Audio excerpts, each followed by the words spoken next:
Ah. Sí, ya sé.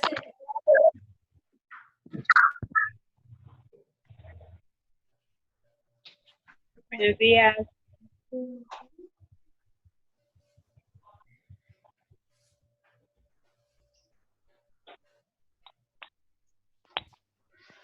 Bueno, buenos días a todos. Gracias. Ya vemos 30 participantes, Buenos entonces días. yo creo que es momento. Buenos días. Están llegando muy temprano, entonces gracias por eso. Y aprovechamos el tiempo.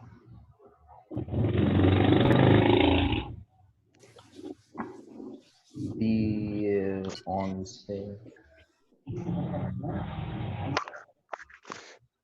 11-2. 11-1. 11-1. Ay, bueno, ya 11-1 entonces. 11-1.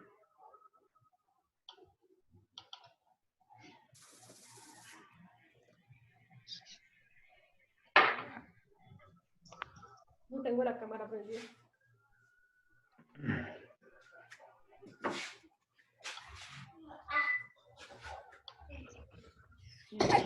Listo, bueno chicos, la primera pregunta que les quiero hacer es, bueno, otra vez voy a saludar, buenos días porque ya llegaron los otros tres. Lo primero que quiero preguntar es si ya vieron el formato, si ya les mostré, perdón, el formato de las exposiciones. No. No. Listo, entonces vamos a empezar primero con ese formato.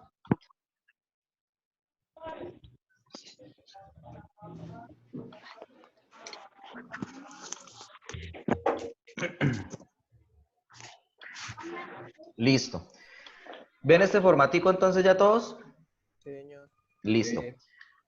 Escucho algunos, ahorita los silencio, pero tengo algunos ahí como para poder hablar y que me digan si de pronto ahí no escuchan o me piden. Listo. Este va a ser los temas que ustedes van a trabajar en la exposición. Dentro de este documento que les voy a enviar junto a esta clase, ¿sí? Van a encontrar el día que deben exponer en esta casilla y el tiempo de exposición. Son 3 minutos por persona. 3 minutos, no 4, no 5, no 6, no 10.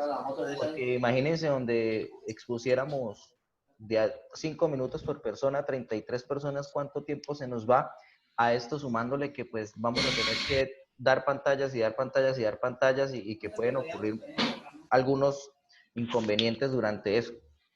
Claro. Esto está programado para 4 clases. Los primeros que están acá, los primeros de la lista, y quiero que se fijen, los primeros de la lista no van a ser los primeros en exponer. Puse de primero a los últimos. Uy, no, qué agresividad. No, Sí, profesor. exacto. Los últimos siempre serán los primeros. ¿Sí? No, qué agresividad. Como siempre le toca a los primeros ahí como ir a la batalla, entonces en esta ocasión les va a tocar a los últimos ir a la batalla.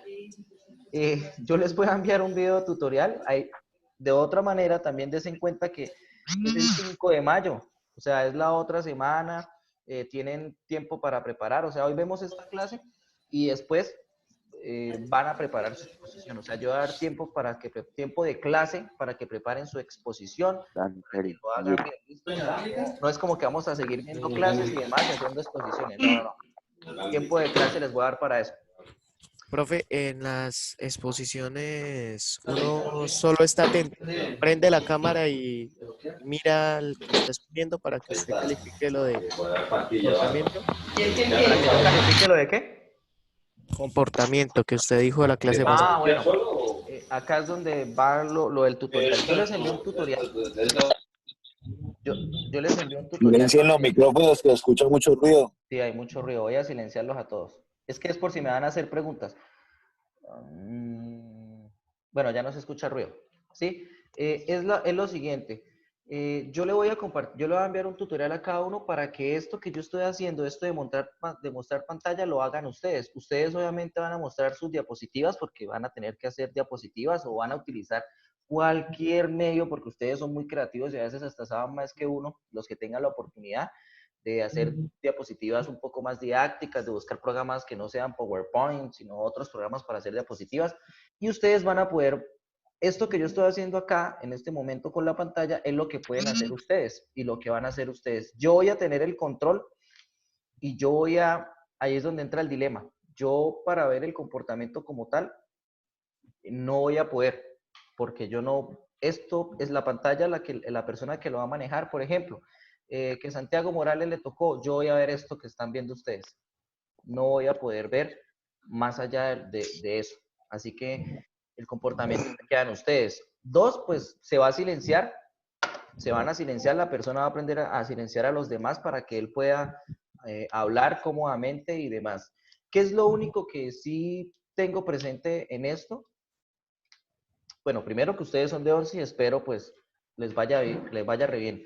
Dos, yo voy a sacar una pregunta de cada exposición y eso sí es lo que voy a hacer, una pregunta de cada exposición y en algún momento voy a sacar una o tres preguntas de las sesiones de exposiciones y 5 minuticos antes yo les digo, bueno, terminen, así no haya, así falta gente. Y les digo, voy a hacer estas preguntas a tal y tal persona. Y así saco la nota, para saber que todos están muy atentos a las exposiciones. Entonces, si hoy hubo 7 exposiciones, yo voy a hacer 2 o 3 preguntitas a cualquier persona. Esa es mi única forma de determinar que estuvieron pues atentos y que no estuvieron molestando, que lo que importa es eso. No sé si responda a tu pregunta. ¿Sí? Profe, ¿y de las exposiciones uno solo pone atención o toca copiar algo?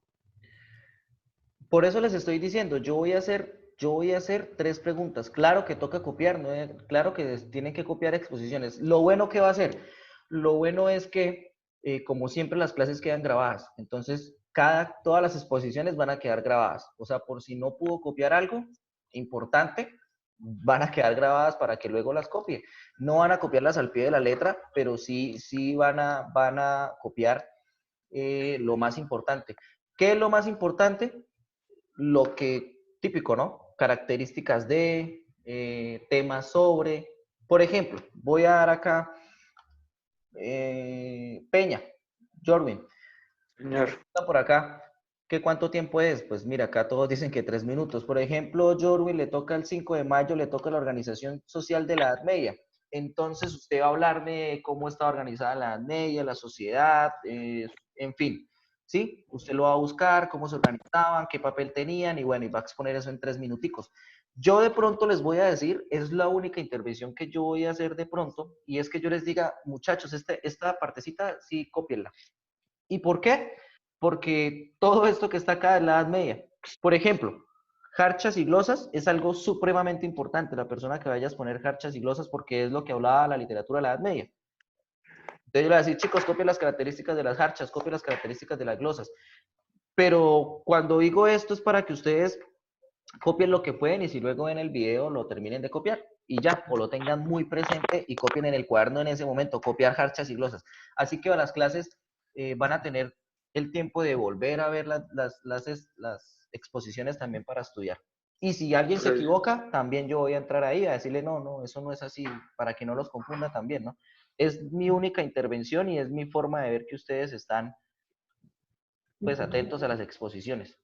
Profesor, una pregunta. Siga, pregúnteme. ¿Usted sabe si de pronto en el celular se pueden compartir las pantallas? No lo sé. Nunca he compartido. Si quieres, pregunto. Déjame pregunto Ah, ya. listo, profe. Espérese, voy a silenciar. Espera un momento que acá tengo a alguien al lado que de pronto utilizaba más Zoom y me puede decir si eso se puede.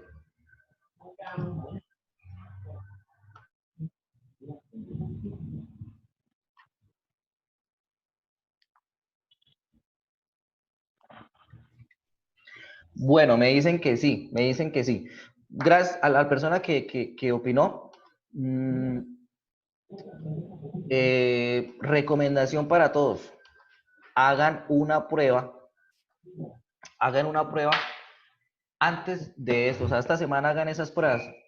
Por ejemplo, si usted tiene la oportunidad, si la tiene, y tiene un computador en su casa y también tiene su celular o tiene el celular de su papá, su mamá, en fin, hagan una reunión, entren a Zoom, miren cómo funciona Zoom. Eso también estudienlo, aunque yo les voy a enviar un tutorial de cómo compartir pantallas y demás. averigüen ustedes también eso. Y abran una clase. Después de que vean cómo es pues abran una reunión. Cuando abran la reunión, desde el celular la abren y la abren desde el computador o dos celulares y empiecen a hacer lo que van a hacer para que hagan la prueba de cómo va a funcionar o cómo funciona Zoom, ¿sí? Para que vea qué es lo que se va a ver en el compartir de pantallas y demás. O sea, es como una recomendación, si pueden, si pueden. Eso es una pregunta. Sigan, dime. Nosotros cuando tengamos la exposición, tenemos que crear la clase y todo eso, o sea, buscar el link nosotros o usted no lo da. Ah, no. Yo abro la clase. O sea, así como hoy normal ustedes entran, ¿y qué es lo que yo hago? Vamos a hacer una prueba hoy. Sí, vamos a hacer una prueba hoy. Karen Pinto, que la veo acá. Vamos a ver.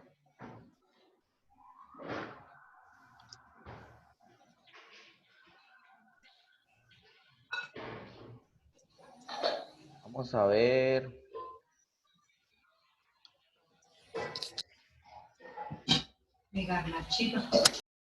Ay, se me fue.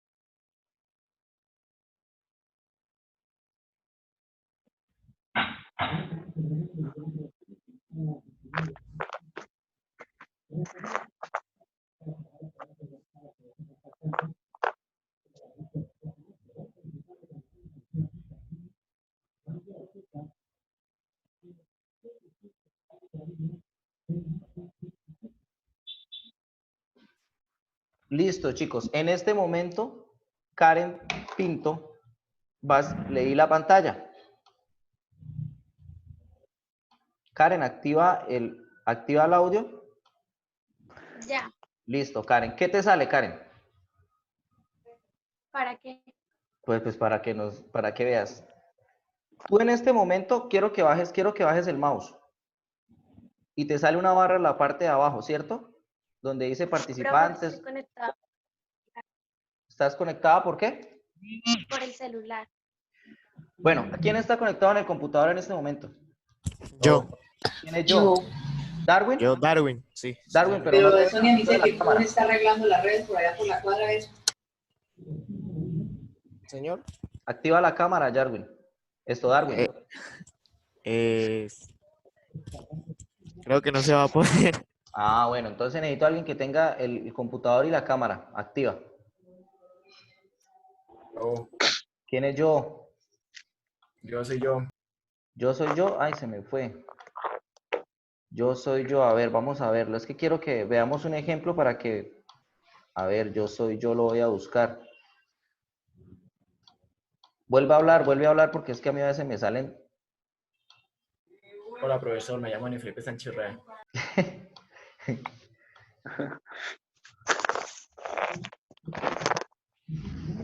No lo veo, no lo encuentro.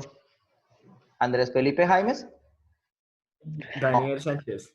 Daniel Sánchez. Daniel, ya lo vi, Daniel. Ahora sí, Daniel. Karen.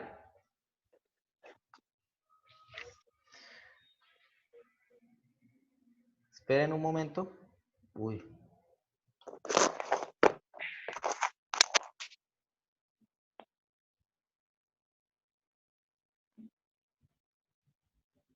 ¿Cómo lo hace? Karen.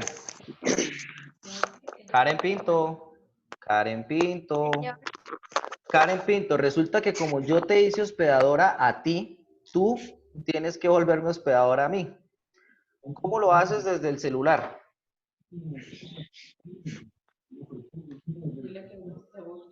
Tienes, Karen, tienes que buscarme a mí dentro de las imágenes. Búscame a mí. Ya. Ya me buscaste a mí y vas a ver que hay 3 punticos. No, tú les puedes compartir pantalla y explicarle. ¿Sí te sabes los 3 punticos? Sí, señor. Ahora mira donde dice dejar como hospedador. Hacer hospedador.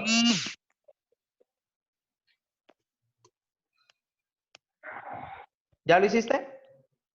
Me sale solamente desconectar audio, chat y reunión. Voy a compartirles pantalla. Choca. Compartir. Listo. ¿Están viendo la pantalla todos? Sí. Señor. ¿Están viendo a Karen Pinto? Sí. Bueno, resulta que, miren, resulta que esto es así de fácil. Yo lo doy en los 3 punticos y ahí donde dice chatear o fijar video, le tiene que salir a Karen hacer hospedador y me hace hospedador a mí.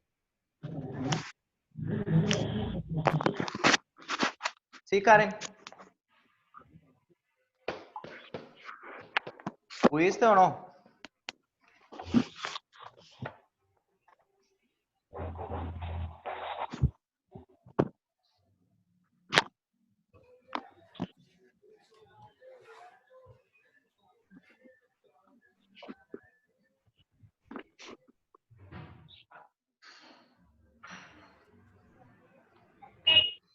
¿Pudiste?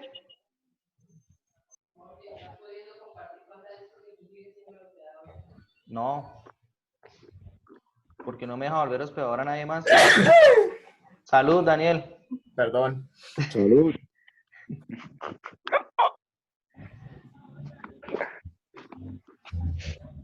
No me deja volver hospedador a nadie más en este instante. Bueno, luego les voy a enviar el tutorial mejor. ¿Sí? Porque Karen se quedó. Más bien luego les envío el tutorial. Listo. El caso, sigo con las exposiciones. Acá están las exposiciones, por ejemplo, al primero le va a tocar al primero le va a tocar, al primero que va a exponer, y va a empezar de abajo hacia arriba, porque los últimos siempre serán los primeros. Ahora la Guado Laura va a tocar el 5 de mayo, ella va a explicar, aquí va, ella le va a tocar algo chévere.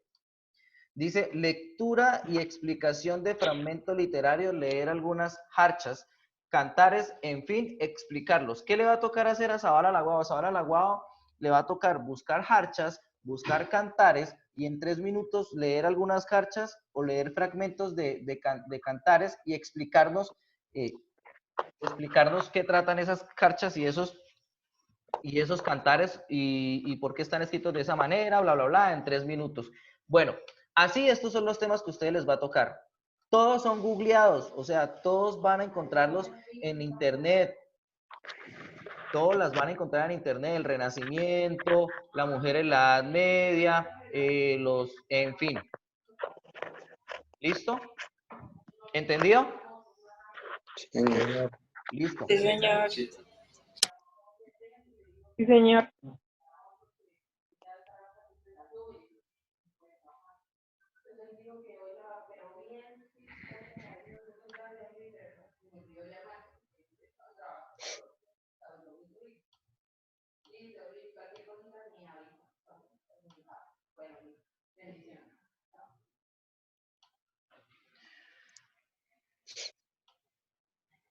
Se trabó. Ahora sí.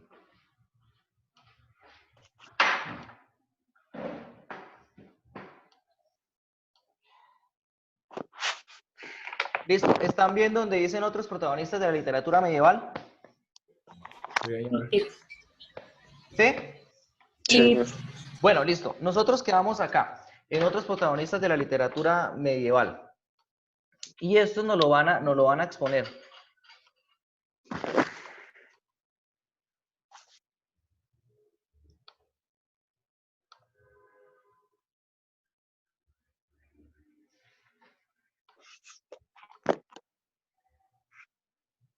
Otros protagonistas de la literatura medieval. Santo Tomás de Aquino, que ya hablamos y lo van a exponer luego. Catalina de Siena, Maimones y Arcipreste de Hita, que nos lo van a exponer luego. Ahí quedamos en otros protagonistas de la literatura medieval. Pero bueno, acabamos entonces. Ahora, ¿a qué es realmente la literatura de la Edad Media? Se conoce como literatura de la Edad Media toda producción europea escrita que se desarrolló entre la caída del Imperio Romano Occidente en el siglo V y la aparición del Renacimiento en el siglo XV. Por eso uno de los temas que hay ahí es, dentro de las exposiciones es el Renacimiento, porque ahí es donde se acaba la Edad Media y vamos a ver qué tan diferente va a ser el Renacimiento a la Edad Media. Trajeron consigo nuevas costumbres y narraciones tradicionales que enriquecieron la historia de la tradición romana. Y es que esto duró 1000 años, como ya lo habíamos explicado, entonces hubo muchas invasiones y en fin, por eso es que hay tantas tradiciones en un solo pueblo y sobre todo nosotros que tenemos muchísimas tradiciones en Latinoamérica y eso venía también de alguna manera desde España, las tradiciones de España más las tradiciones de nosotros, entonces empezamos a volvernos pueblos o territorios tradicionalistas. El estudio de la literatura medieval también depende de los documentos que se conservaron de este periodo. Muchos de los libros que se produjeron podían llegar a ser un lujo tan costoso como una casa. Ya habíamos hablado de eso en algún momento, y es que eran monjes que duraban toda su vida escribiendo y eso permitía que el libro costara muchísimo, realmente. Además que los que sabían leer eran muy pocos también. Habíamos quedado también, y eso en grandes resúmenes, que la literatura religiosa, y era principalmente religiosa porque éramos teocentristas, o sea, todo giraba en torno a Dios, ¿sí? Y llegamos acá, a los géneros y a las formas y géneros menores. Tranquilo que las listas se las voy a enviar a ustedes, ya les dije. Entonces, llegamos a lo que ellos escribían, que eran los himnos y las hagiografías, ahí quedamos. Entonces, los himnos se tratan de una forma de poesía musical en la que las estrofas de una composición siempre tienen el mismo número de versos, comparten una métrica única y un mismo patrón de rima. Entonces acá lo vamos a ver que tienen un mismo patrón de rima. Entre si cuentan las sílabas va a ser la misma, va a terminar en quizás a lo último, y van a tener cierta musicalidad, siempre hablaban de religión, y las hagiografías, que no eran más que composiciones biográficas, donde pues hablaban de ciertos personajes de la época e historias que podían contar de ellos, alabando de alguna manera su trabajo con la comunidad religiosa. Y ahí de alguna manera termina. Y llegamos acá, a la literatura profana. Y acá sí no lo habíamos visto, que es cuando surgieron los juglares y los trovadores, que nos van a exponer luego los juglares y los trovadores. ¿Por qué va a ser muy importante esto de los juglares y los trovadores? Prácticamente fue lo que más, o lo que se conservó de la Edad Media hasta el día de hoy. Y es que no sé si ustedes lleguen a recordar que hoy día, voy a silenciarlos a todos, no puedo porque no soy ahora el... Por favor, todos silencien sus micrófonos mientras hablo. Gracias. Bueno, en la Edad Media surgieron los juglares y los trovadores, dos tipos de poetas que deleitaban al público con composiciones líricas, narraciones épicas y canciones. Entonces vemos primera característica, eran composiciones líricas o narraciones épicas, si lo recuerdan alguna vez, es esa historia, esa narración que habla de la hazaña de un héroe, y canciones, entonces eran ritmos también que había. De ahí nace la lírica y de ahí nace la poesía, prácticamente la Edad Media. Nosotros conocemos la poesía gracias a estos primeros indicios orales que se daba. Acuérdense que nadie sabía leer, entonces mucho menos nadie sabía escribir. Pero aquí es el nacimiento de la poesía, si queremos saberlo, si queremos hablar del principio de la poesía. ¿Por qué? Porque ellos empezaron a jugar un poco más con la rima, la estrofa, pues ya que era cantada. Bueno, entonces, los juglares son poetas dedicados a la divulgación oral del cantares de gesta o poemas épicos. Su trabajo consistía en narrar historias de héroes a las que les hacían pequeños cambios o alteraciones para agradar al público. Hoy día nosotros tenemos juglares, sí, pero obviamente desde otra perspectiva. Por ejemplo, en el vallenato muchas veces presentan juglares vallenatos y son aquellas personas que los comparan con los juglares de la Edad Media que cantaban historias. Y es que qué sé yo, Diomedes Díaz, Poncho Zuleta, y si nos vamos más allá, Rafael Orozco, eran considerados juglares porque desde sus inicios, por ejemplo, Rafael Orozco desde sus inicios contaba historias de la costa y los llevaba de lugar en lugar con su acordeón. Entonces, por eso son llamados juglares. Hoy día ya quedan pocos juglares vallenatos, o sea, personas que canten historias de amor, en este caso, historias de amor que pasaban, porque eran narraciones. Cómo mataban a alguien, dentro del vallenato también existían esas historias. Cómo llovía en el pueblo, existían esas historias, y gran parte del vallenato contiene en sus narraciones y en su lírica momentos de la historia o de la sociedad, de cómo funciona y cómo se establece. Por eso hoy día conservamos los juglares, al menos en Colombia desde el vallenato, y aunque ya quedan muy pocos. Y los trovadores que pues esos ni hablar. En Medellín existe el Festival de Trovadores, que es algo mundial. Me refiero a que vienen de distintas partes del mundo a ver estos trovadores, y estos trovadores también viajan por todo el mundo mostrando sus capacidades de rima y estrofa y demás. Y nosotros pues tenemos un trovador bastante fuerte que es Loquillo. Tanto así que en Loquillo la trova ha llegado tan allá, tan más allá, que la trova pasó a las peleas de gallos en el rap, ¿sí? Que son de alguna manera como ese avance de la trova, y de la trova llegó al rap, al hip hop, y hoy día los trovadores, hace poco vi, y ojalá lo busquen en Facebook, como Loquillo hablaba e improvisaba con un colombiano que es muy... Ballesté, gracias, Ballesté, lo hacía con Ballesté, que es pues no un rapero, sino se me fue. ¿Cuál es la palabra? Ayúdenme acá porque ya el que me habló de Ballesté, eso, hace freestyle, que es como el verso libre, por decirlo así, en los cuales pues improvisan. Y pues Loquillo y Ballesté hacían un en vivo de su improvisación. Todo esto lo conservamos de acá, de los trovadores. Miren lo que dice, también son poetas, pero de origen noble, ¿sí? Se dedicaban a cantar poemas amorosos o morales en las cortes para entretener a un público mucho más culto que disfrutaba de la sabiduría del poeta. Sus composiciones demostraban sus conocimientos haciendo referencia a otros poetas o sabios, el uso de su métrica rígida y de la rima consonante. ¿Qué pasa con esto? Primero, que es improvisado, ¿no? Una persona que sacaba una lira, ¿sí? Que es el instrumento, y empezaba a improvisar, y eso es muy difícil. Por eso son poetas porque rimar en una improvisación es bastante difícil. Lo otro es que se dedicaban a entretener, y de alguna manera tenían mucho más, o abarcaban mucho más que abarcaban mucho más que los juglares. Los trovadores estaban en el pueblo porque eran nobles, ¿sí? Entonces se decía, bueno, está también el cantar de gesta. Así se conoce a la forma que adoptó el relato épico en la Edad Media. Se trata de una forma de narración extensa en la que se articula el pasado legendario de una región específica y las hazañas de un héroe. Es un poco de lo que vimos de pronto, que se conservó un poquito de la literatura griega, y es este héroe y esta hazaña, pero acá en el cantar de gesta, en la Edad Media, va a ser diferente, y el que nos exponga el cantar de gesta vamos a verlo ahí, por eso no quiero hablar mucho más de ello. Algunos rasgos de los cantares de gesta son que el protagonista es un héroe o caballero fuerte y gentil, fiel a su señor, que encarna valores que la sociedad medieval considera importantes, como el honor, la valentía, la honestidad y la justicia. Ya les dije, es un poco parecida a lo que hay ahí.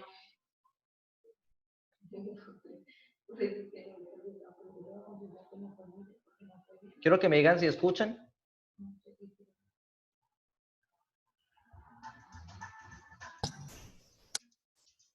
Sí, señor.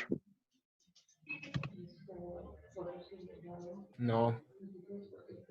No, señor. ¿No escuchan? No escuchan. No, no se escucha. Ya le voy a...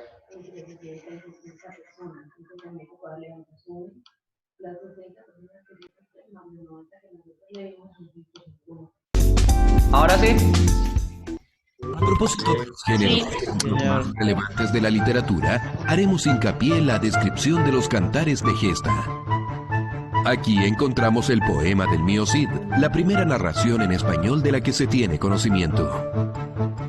Más adelante en el tiempo nacen las novelas de caballería, donde encontramos la mayor representación de literatura en español. Nos referimos al grandioso Quijote de la Mancha, que reúne las características más importantes de este género. Continuamos con la novela policial con exponentes como Arthur Conan Doyle y Agatha Christie. Y finalizamos con la ciencia ficción, un mundo narrativo creado en el siglo XX, donde encontramos a exponentes notables como Isaac Asimov, Ray Bradbury o George Orwell con su novela 1984. Pero ahora profundizaremos en los cantares de gesta, que son extensos relatos en verso de poesía épica, donde se exaltan las hazañas de un personaje de carácter heroico. Por lo general, eran recitados ante un auditorio por un juglar.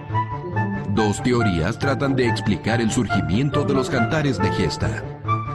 La teoría tradicionalista afirma que los cantares de gesta proceden de los antiguos cantos que los germánicos utilizaban como memoria histórica, y así avivar el sentimiento patriótico. La teoría individualista, por su parte, postula que los cantares de gesta son posteriores al hecho narrado y habrían sido creados por monjes cultos en su deseo de imitar los distintos géneros literarios de la antigüedad clásica. Estos monjes los habrían entregado por escrito a los juglares para su difusión. Los temas de los cantares de gesta suelen ser bélicos, relatos de hazañas guerreras y de proezas de distintos héroes históricos. Bueno, ahí lo voy a parar porque, insisto, alguien nos va a exponer sobre los cantares de gesta, pero lo que les quería mostrar de este video del inicio es que lo que de pronto no iba a poder encontrar o no nos iba a dar en la exposición la persona que le va a corresponder, es ese inicio de los cantares de gesta. Y es que, pues, al ser hazañas, hay dos corrientes o dos formas de decir de dónde salieron, de dónde nacieron estos cantares de gesta. Y la primera es que los monjes lo escribieron antes de las hazañas y las transmitieron. Y la segunda es que realmente estas hazañas sucedieron y pues luego les aumentaron o les dieron otra voz, ¿sí? Entonces, esto es lo que les quería mostrar de los cantares de gesta. Y nace también la poesía amorosa, que es acá donde encontramos a partir de los ideales de honor, valor y justicia de la caballería, también surge una visión caballeresca del amor, que emulaba la relación de fidelidad y vasallaje entre el señor y el caballero, pero entre una dama y su enamorado. Esta visión del amor se transmitía mediante poemas compuestos en lenguas romances. Por esta razón, en la actualidad se conoce como romance a una relación amorosa. Ahí tenemos también la etimología de la palabra romance, viene de la poesía del poema romántico que se escribía en la Edad Media. Del feudalismo no voy a hablar porque pues ya hablamos de él y nos van a exponer. Entonces, la poesía amorosa era bien importante porque de aquí nace esa mujer sublime que yo amo como a nadie más. Y por eso Don Quijote también es tan importante, porque Don Quijote, después de ver todas estas características de la Edad Media, en el libro Don Quijote vamos a ver una burla de todo esto. Si la poesía amorosa la escribía un caballero a una dama, pues Don Quijote era alguien noble y se lo escribía a una persona, Dulcinea, que era de la nobleza y era una sirviente a la hora del té, entonces se estaba burlando de ello. Cuando habla de las grandes hazañas hechas por los caballeros en el cantar de gesta, pues las hazañas de él eran parte de su locura. Entonces, muy conocido por todos, que en el momento en que peleaba con molinos y pensaba que era un ejército. Acá pues vamos a ver grandes caballos en los cantares de gesta, grandes guerreros, y pues encontramos a Don Quijote en su burro y con su acompañante Sancho Panza, entonces con su yegua, en fin. Todo esto que hace Don Quijote va a ser una burla a toda la Edad Media, lo burlesco dentro de la Edad Media, y por eso se le da tanta importancia a Don Quijote, y es que dividió o partió la literatura en dos, gracias a su forma de escribir, además que, aunque esto daba pie para la imaginación, pues imagínense en Don Quijote donde había metarrelatos, o sea, relatos dentro de los relatos, y tras de eso habían momentos en que el lector tenía que imaginar unos molinos como guerreros. Era difícil y muy auténtico. Un dato curioso de Don Quijote es que nosotros empezamos a leer a Don Quijote en el siglo XVIII, acá en Latinoamérica. y en nuestro territorio. Empezamos a leer a Don Quijote en el siglo XVIII, de pronto siglo XVII, y es que Don Quijote era prohibido para los latinoamericanos porque decía que iba a avivar nuestra mente y nuestra imaginación, y al avivar nuestra imaginación nosotros podíamos rebelarnos. ¿Por qué les cuento este dato que es muy curioso? Porque es una muestra de que la literatura sí ha cambiado el mundo. O sea, la literatura, el arte y demás es lo que realmente ha hecho que el pueblo luche. Si se dieron acá las guerras independentistas, también fue por ciertos relatos y porque se escribieron las cartas de los derechos humanos, y hasta el momento que se empezó a leer y a escribir sobre ellos y la libertad, pues la gente empezó a salir a las calles y a dudar. Lo mismo pasa en la Edad Media con los textos, ¿sí? Hoy día todavía lo siguen haciendo. Hoy estaba viendo el estado de una amiga que está en Bruselas, y ella ponía en su estado que un libro que ella buscó decía en la parte de abajo: prohibía su venta a algunos países latinoamericanos. Y eso es curioso, que en pleno siglo XXI un libro no pueda ser vendido en países latinoamericanos. Y es que el libro, me decía ella, trata sobre la guerra armada que ha habido acá en Colombia, que hay, porque todavía la hay en Colombia y en Latinoamérica, y cómo se han aprovechado algunas políticas de esta guerra armada y han vuelto a la sociedad más precaria, al menos en Latinoamérica, o sea, más pobres, se roban el dinero. Y cuando decía eso de prohibir su venta en Latinoamérica, ¿qué nos quería dar a entender? Que los países latinoamericanos, los presidentes, no lo permiten. ¿Por qué no lo permiten? Porque están contando la realidad. La literatura tiene un papel muy importante, y hago este paréntesis para que lo sepamos. Desde la Edad Media no solo se cohibía, sino hoy día también se cohíbe. Bueno, aquí vamos a ver que se manejaba entre lo sagrado y lo profano, y vamos a ver que va a estar el mester de juglaría, que lo van a exponer también, ¿sí? Y va a haber el mester de clerecia, que tienen estas características que también yo sé que nos van a exponer, y en el momento que esa persona nos exponga los mesteres de juglaría y de clerecia, vamos a copiarlos, porque es muy importante. Me están hablando en el chat.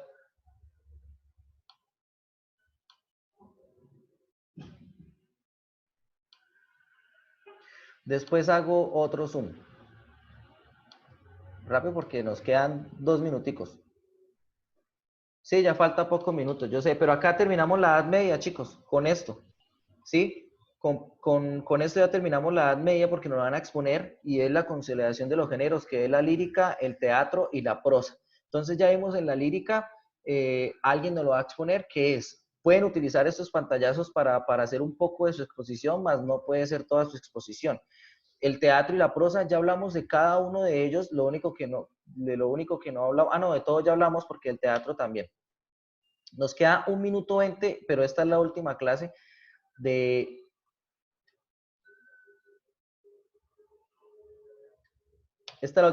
porque muchas de estas cosas las van a exponer.